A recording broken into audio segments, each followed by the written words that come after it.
Hello, isang magandang umaga, hapon, gabi sa inyo lahat sa patuloy po sa sumusubaybay itong aming programang ito. Ito ang EJMI Online Music Radio. Yes, tayo po ay nagbabalik sa ating pong stasyong ito. Ito ang EJMI Online Music Radio. Bakit mayroong music? Dahil doon naman po tayo nagsimula. Yung pong music na ating pong ina-upload sa ating pong YouTube channel. Yan. So tayo nga po ay mga kaprox, mga kasis ay nagbabalik at ito po ang inyong lingkod na si Prox Benz na patuloy po na nagsasabi po na isang mapayapang araw po sa lahat at saan makindako ng mundong ito ay nandoon po pag-iingat ng Diyos sa inyo. Yan. So tayo po ay wini-welcome din po natin ang ating mga kasama, sa ating mga kapatid, yan sa mga OFW. Yes sir, yes ma'am. So tayo po nagbabalik at salamat po sa lahat po ng patuloy na nagsasubscribe, yan. Nadadagdagan po ang ating pong subscriber at patuloy na umaangat po pa isa-isa, dalawa, but praise God dahil yan po kayo po ay nagsusupport sa aming pong programang ito. At maraming po salamat naman po sa lahat po ng mga nag-stay pa rin hanggang ngayon ay nandun po yung mga support po ninyo, yung magandang mensahe po ninyo, magandang comment po ninyo at anytime po, pwede nyo po akong i-message at kung ano man nais po natin pag-usapan ay atin pong i-play po dito sa harap ng camera. At yun nga po ay patuloy pa rin po ng aking panawagan doon po sa mga aming pong naisin na ninanais po, binibigay po namin sa inyo mga awitin. Yung po sa album ng Papurit Pagsamba, yan, Papurit Pagsamba, yan ay marami na po tayo na i-release doon ng mga awitin na pwede naman po nyong gamitin sa churches po ng bawat isa or pwede nyo pong gamitin sa inyo pong special number at lagi itong sinasabi ko sa lahat na yung pong mga awitin po natin ay para ito pagbibigay ng pagpapasalamat sa ating Diyos. At maging kayo po ay maging kabahagi sa pagpapasalamat na pwede nyo pong gamitin sa loob ng simbahan. Yan. So at meron din po akong release na isang song dyan, yung pong sa love song naman. Yan. Pakinggan nyo po doon po sa playlist po ng Love Music. Yan. So pwede nyo po yung play at pwede nyo pong kantahin. Pwede nyo pong nilay-nilayin yung pong awitin yon at pwede nyo pong awitin sa kahit saan man dako, no? At yun po handog po natin sa mga mahal natin sa buhay at mga talagang true love na sinasabi. True love. Hindi sabihin yung pagmamahal natin na binibigay natin sa ating mga mahal natin sa buhay. Yan. So handugan natin sila, especially mga nasa OFW na minsan ay nalulungkot, gawin natin awitin nyo para sa kanila, para sa inyong minamahal. So yun po ay shout out nga po pala sa Joanna, si Joanna. Si Joanna po ay friend po ng aking pong anak na si Eunice na talagang nung time po na andyan po kami sa Pilipinas ay isa po siya sa tumulong po sa amin.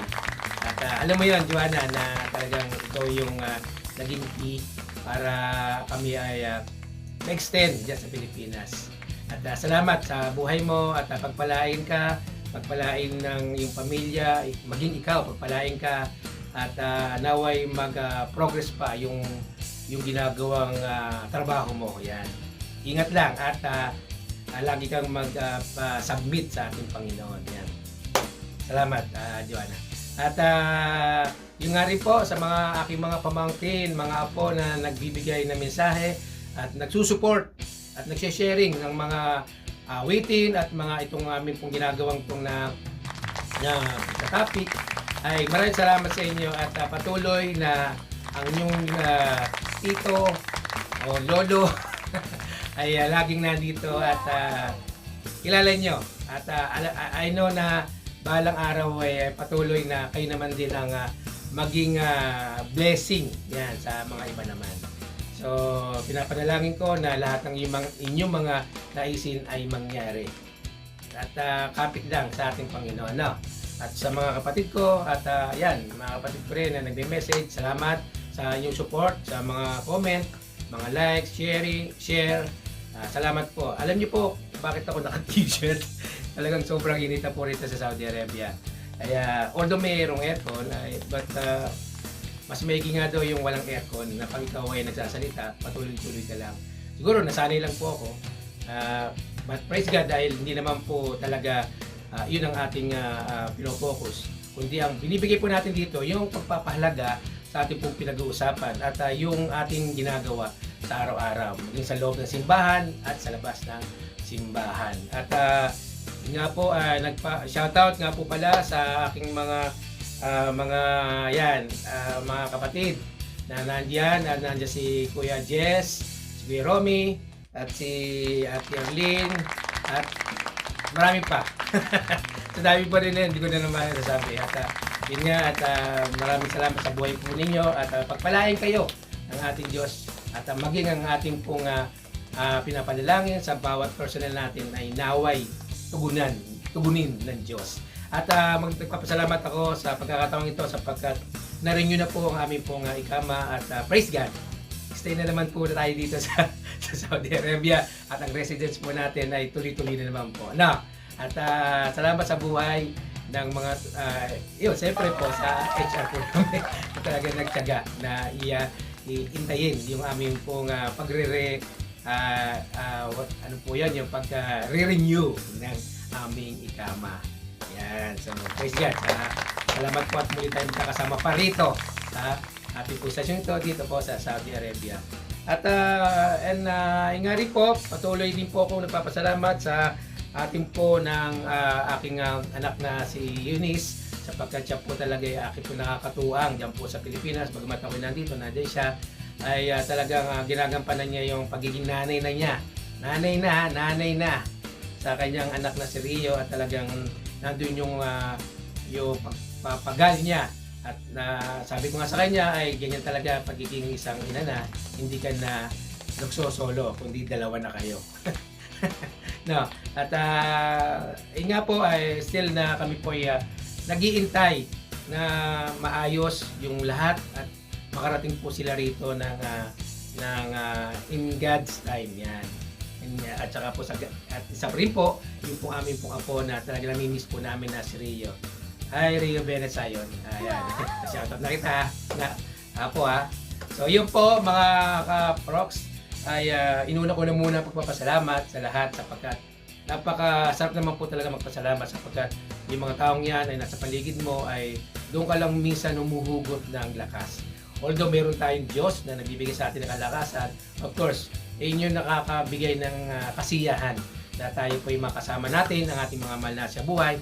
Either hindi man sa physical ay nakikita natin sa ating pong sa Facebook or Messenger, di ba? Yung mga ganon, mga video. So, ganoon na rin po, mas masaya na rin po kaysa wala, no? So, ayun, mga kaprok, mga kasis, yun nga po at patuloy tayo magpasalamat sa ating po natatanggap na kayamanan o naman ng natanggap natin pagsahod, ay yun po yung ating po pagpasalamat sa ating Panginoon. At yun nga po, dahil po nabanggit ko nga po yung sahod, ay maganda po ang ating po pag-usapan. It's about ito po ay patungkol po sa ating pong na-receive na blessing o pera. Yan. Kasi pag nag-uusapan ng pera, talagang ang mga tao parang iniisip nila money talk yun, gano'n. Pero ito po, hindi po. Ang ating pong topic po ay, sabihin ko na muna yung title para tuloy-tuloy na po tayo. Topic po natin ngayon ay dapat bang mag-impok ng kayamanan sa lupa? Yan, ulitin ko po dapat bang mag-impok ng kayamanan dito sa lupa? Yan, meron na dito. Yan. So yan, pag-usapan po natin yan. Of course, ang ating pong buhay ay nandito sa mundong ito ay natural na kailangan kang mag-impok ng pera dito sa lupa. Or kailangan magtrabaho ka. Paano mo ma-impok yun? Paano ka makapag-impok o makakapag-subi o makapagtago? Kailangan mo magtrabaho, kailangan mong kumayod, kailangan mong ipakita na karapat-dapat kang bayaran. No. Okay? Eh ngayon, kung ikaw naman ay naando sa sitwasyon na yun na napakarami mo ng pera, abay praise God. Praise God. Dahil meron kang pera, meron kang ipon, meron kang magagamit sa pagtusus mo sa mga susunod, yung tinatawag na future. But, meron pong sinasabi na mas mainam yung ikaw ang nagko-control doon sa pera. Hindi yung pera ang nagko-control sa iyo. O kaya, ito, malilinawin po natin mga kaproks. Meron kasing mga tao na hinahangad na dumami ang kanyang pera. And then, wala naman pong masama yun dahil ang pera po ay sinasabi nga ng ating Panginoon, ito'y blessing na binibigay sa atin. At magagamit natin, of course, araw-araw at sa future.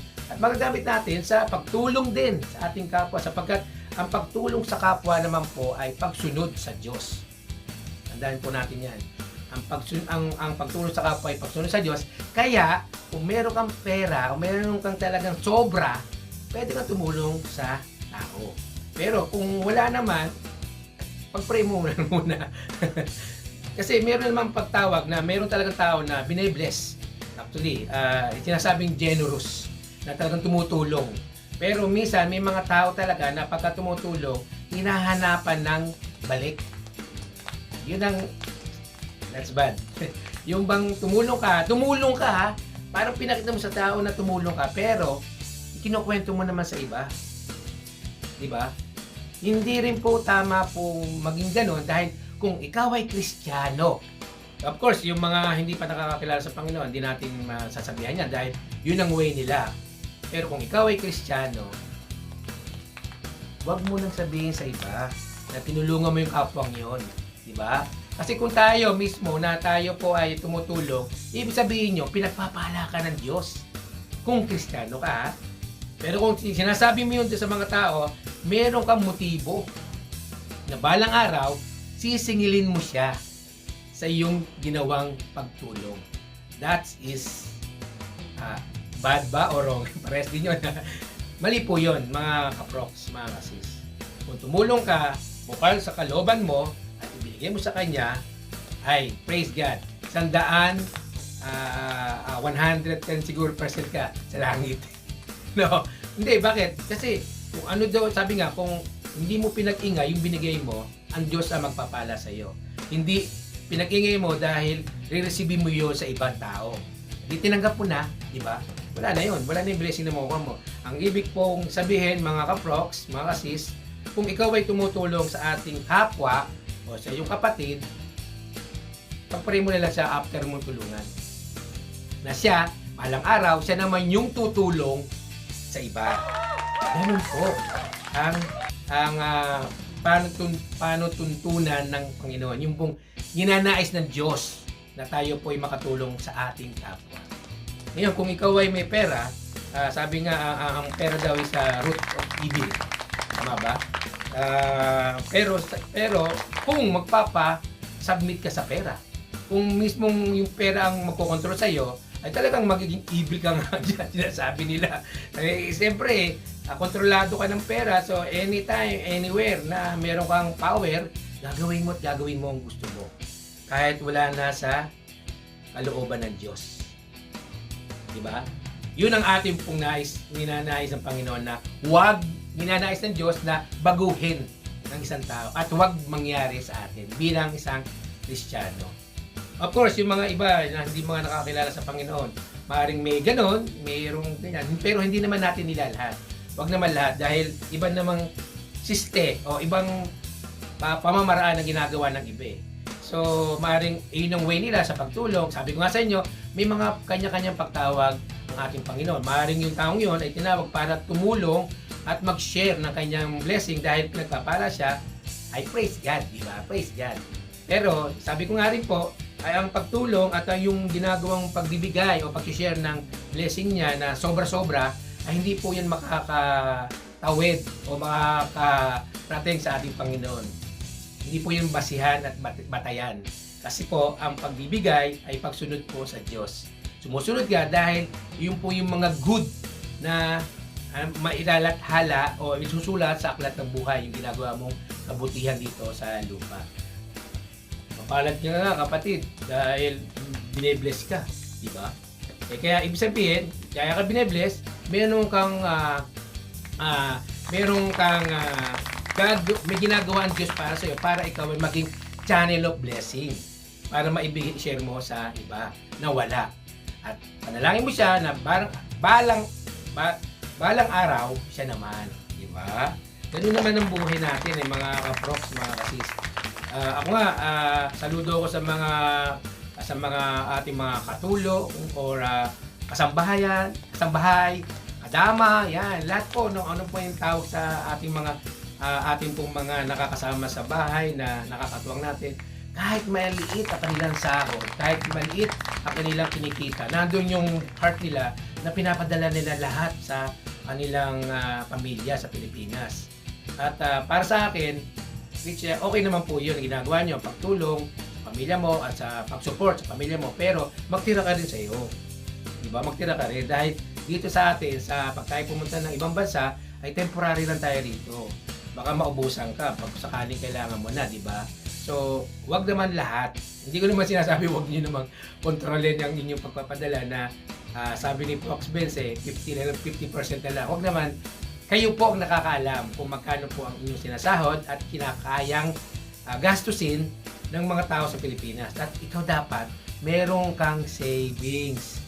Ang ibig ko sabihin. Okay? So, ibig sabihin, kahit na maliit yung kinikita mo, ay basta't bukal sa kalooban mong pagbigay, ay i-bless ka ng Diyos. Hindi ka pagkukulangin. Basta panalangin ka, Lord, ito po yung natira sa akin. Ito na lang po, 100 reals. So, ikaw na po bahala sa akin na sa loob ng 30 days pa. Miracle. Kung naniniwala ka sa himala, ayan ang Panginoon yan. Huwag kang matakot. Huwag kang isipin mo lang na, okay lang yan, nandiyan naman si kapatid Pwede ako mangutang dyan, okay lang yan. Meron naman nakikita sa social media na nagpapautang Okay lang yan, huwag ganon. At huwag kang umutang ng sobra doon sa sahod mo. Baka hindi mo na kayang mabayaran. So, ilang po advice lang at kayo naman po ang magdedesisyon. Hindi naman po ako at ito, I believe sa YouTube marami nagsasabing ganito But, sabi ko nga po is yung ang root ng money ay walang problema. Sabihin, ang nagiging problema yung humahawak. Yun. Tandaan po natin na kung ikaw pinagpapala, ay mag-share ka. Sobra, kung sobra. Kung hindi, mag-keep ka ng para sa iyo, para sa future mo. So, yun po yung aking pong ninanais na iparating po sa atin, sa bawat isa. Na wag po tayong maging under rin tayo ng money talk. Money ng pera dito sa mundo sapagkat itong mga perang ito o mga bagay na nabibili natin dito sa lupa ay maiiwan lang din natin. Diba? Lagi ko sinasabi to na hubad tayong dumating dito sa mundong to, hubad din tayo haharap sa Diyos. So hindi mo matadala yung iPhone 16 mo, bigay mo rin sa akin. Wow! Sabihin na lagi ko sinasabi nga po ay patuloy lang tayo magpasalamat sa Diyos sa ating natatanggap at manalangin tayo kung talagang kinakapos ka at ang Diyos ay nandyan para mag-support sa iyo. Tandaan po natin na ang pera ay ginagamit sa paraan ng tama at hindi ito paraan na para mag-revenge. Revenge ba? O mag-higante? Ayun. At hindi gamitin to para ipamukha sa mga tao na yung tinulungan mo ay may utang na loob sa iyo o sa akin. Sorry kung tinamaan, pero yun po yung katotohanan. At I believe naman, hindi naman po lahat ay ganoon. Tayo naman po ay nabubuhay sa biyaya ng Diyos. Yan. At tandaan po natin na lahat po ng bagay sa mundong ito ay meron pong hangganan. At tandaan din po natin na kapag tayo ay submit sa ating Panginoon, lahat ng blessing darating ay makakamtan po natin yan.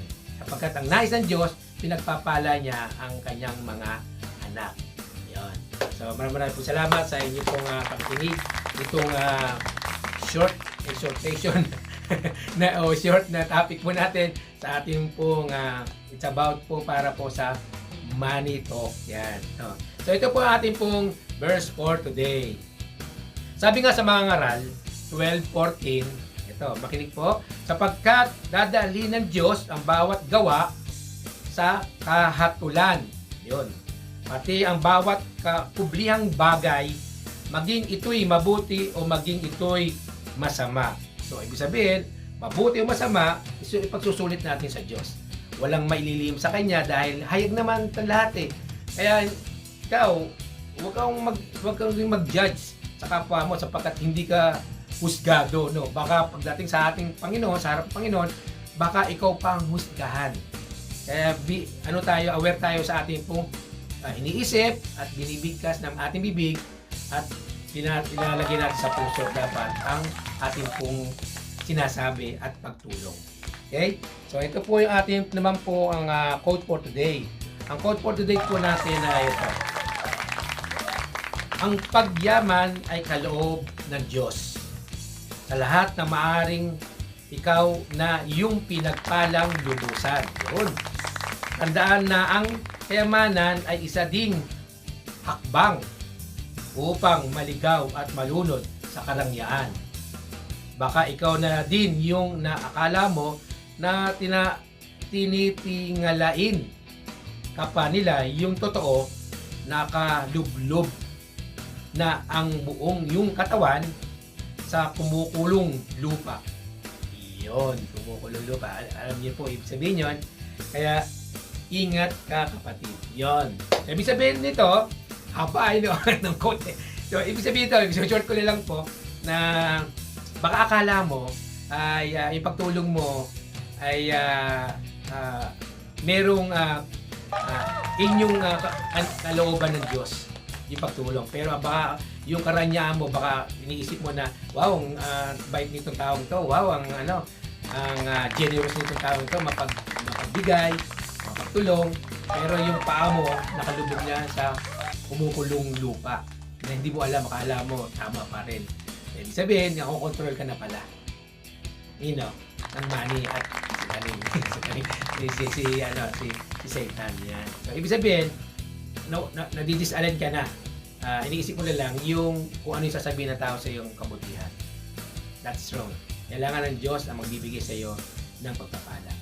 At mga bagay na nais mo sa buhay, sa Kanya ka hingi, hindi sa tao. Huwag mong hihingi pagbalik ng tao na tinulungan mo. Okay? So, salamat po sa lahat po sa patuloy na sumusubaybay at tumatagilid po sa aming patuloy nyo pong inyo pong i-play yung pong aming pong mga awitin at maging po pong mga topic na to na talagang na umuusbong at dumadami pa po. At ito po yung aming pong gagawin sa mga susunod pa. Yung pong aming pong bagong awitin na yung music and word. Yan, lalabas na po yan. At yung mga iba po namin mga songs na naka-platform dyan, pwede nyo pong Google, pwede nyo type, at marami po kayong mapapakinggang mga awitin. At yun po handog po namin para po sa inyo mga kaproks, mga kasis. At ito po mas lalong inihahandog namin. Parang ito nawawala ng edge ko inihahandog namin sa ating Panginoon. Yun. So, sa lahat po ng inyo pong panalangin at dasal at patuloy na i-bless kayo ng Diyos at ingatan kayo ng Diyos at kayo na dako ng bansa o mundo o sa mga dito man sa Pilipinas man, ikaw o sa ibang bayan ay pagpalain ka at nandoon ang proteksyon ng Diyos sa iyo. Muli, ito po si Prox Bez na nagsasabing maraming salamat at patuloy ng pagpalain ang bawat isa. Ito ang EJMI Online Music Radio.